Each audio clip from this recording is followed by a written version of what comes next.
détail en plateau avec le ministre des Grands Travaux en charge des transports terrestres, Georges Deschênes. Bonsoir. Yolanda Athéna. Alors, la semaine dernière, vous avez annoncé la réforme tarifaire avec un tarif à 150 francs le trajet sous certaines conditions. Aujourd'hui, vous annoncez le renforcement des rotations. Pourquoi deux conférences de presse pour un sujet commun? Alors c'était une grosse mesure, donc il y avait beaucoup d'informations et nous souhaitions scinder la communication en deux afin que l'information passe le mieux possible auprès de la population. Alors, il s'agit maintenant de proposer plus de rotations, notamment sur les lignes saturées. Les temps d'attente sur les lignes concernées devraient être réduits de 15 minutes. C'est beaucoup, 15 minutes quand on patiente. Vous, comment est-ce que vous pouvez assurer que ce temps, le temps estimé, soit respecté? En fait, on va renforcer l'offre de bus sur l'île de Tahiti. Donc ce renforcement aura lieu en deux phases. La première sera effective dès le 19 mai prochain, date à partir de laquelle nous allons rajouter 10 allers-retours supplémentaires sur les lignes du réseau qui sont déjà saturées. Comme Tristan le disait dans le reportage, il s'agit des lignes qui partent de Papara jusqu'à Papeete, Papeeno jusqu'à Papeete et Travo jusqu'à Papeete. Donc, ligne 20, 21 et 31 pour C'est le ça détail. exactement. Et la deuxième phase du renforcement aura lieu, elle, à compter du milieu de l'année 2026, grâce à l'achat de 18 nouveaux bus, en plus des bus qui existent sur le réseau, et qui permettront de renforcer les lignes qui ont déjà été évoquées, mais également de renforcer une ligne structurante au sein de l'agglomération de Papeete, la ligne numéro 2, qui part de la mairie de Punaoya jusqu'à Aroué, afin d'augmenter la fréquence de passage des bus aux arrêts, et notamment de la doubler. Donc on va passer de un bus toutes les 20 minutes à un bus toutes les 10 minutes pour cette ligne. Hum. Vous parlez de l'achat de nouveaux véhicules. Alors, il y a la réduction des tarifs, l'augmentation des rotations et l'acquisition de 18 nouveaux bus. Au micro de nos journalistes ce matin, vous expliquez que ce sera un investissement du délégataire, cet achat, compensé par le pays. On parle de 180 millions de francs par an entre 2025 et 2030 pour les bus, en plus des 150 millions de francs estimés liés à la baisse des tarifs, donc le tarif unique à 150 francs. En 2022, la contribution financière forfaitaire versée à l'unique délégataire, donc le RTCT, s'élevait à 1,137 milliard de francs. Je prends le temps de m'attarder sur ces chiffres parce que ce sont des montants conséquents. Avec tous ces coûts supplémentaires, à combien s'élèvera l'enveloppe destinée à ce délégataire? C'est un montant qui est conséquent, mais c'est le juste prix.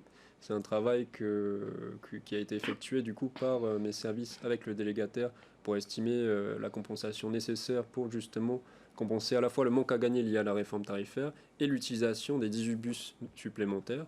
La compensation forfaitaire s'élèvera à environ 1,6 milliard par rapport au 1,2 milliard que vous avez mentionné. Mais comme je le disais, c'est le juste prix.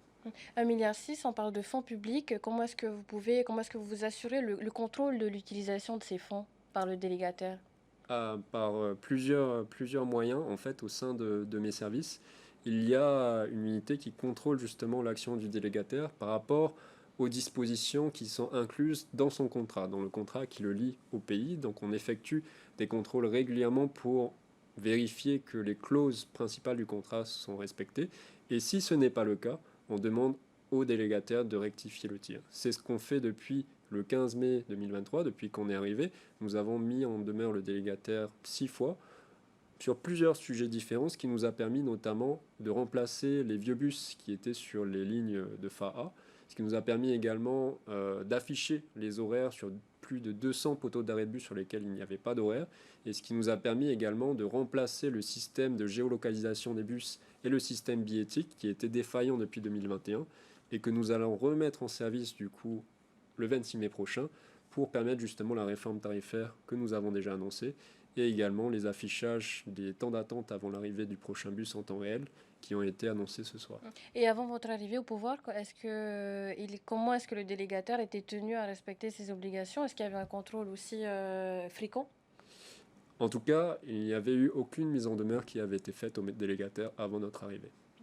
On revient au quotidien des usagers des bus. Ce matin, deux jeunes femmes nous confiaient être témoins ou victimes d'agressions récurrentes, d'incivilités. Comment pouvez-vous assurer la sécurité dans les bus? C'est des actions qui sont répréhensibles. Euh, Nous, en tant que pays, nous avons des compétences qui se limitent à la qualité de la desserte. Pour ce qui concerne les actes d'incivisme, les actes de délit, c'est à la police municipale pardon, c'est à la police, aux forces de l'ordre d'intervenir. Et il convient de solliciter justement ces forces de l'ordre, de porter plainte lorsque ces actions ont lieu. À combien s'élèvent tous les travaux prévus uniquement sur les infrastructures routières, donc en complément de cette réforme, de ces réformes? Alors nous avons annoncé un plan à 5 ans qui est évalué à 14 milliards de francs pacifiques et qui ont pour vocation non seulement à réduire la congestion, mais également à améliorer la mobilité à travers des pistes cyclables et potentiellement des voies réservées pour bus dans l'agglomération de Papeete. Une autre solution pour réduire la congestion routière, c'est de passer par la voie maritime. Il y a l'APT Express qui s'est positionné sur la ligne Tarapo-Papeete, Taravo-Papeete. Où en est le projet aujourd'hui? Il a pris du retard.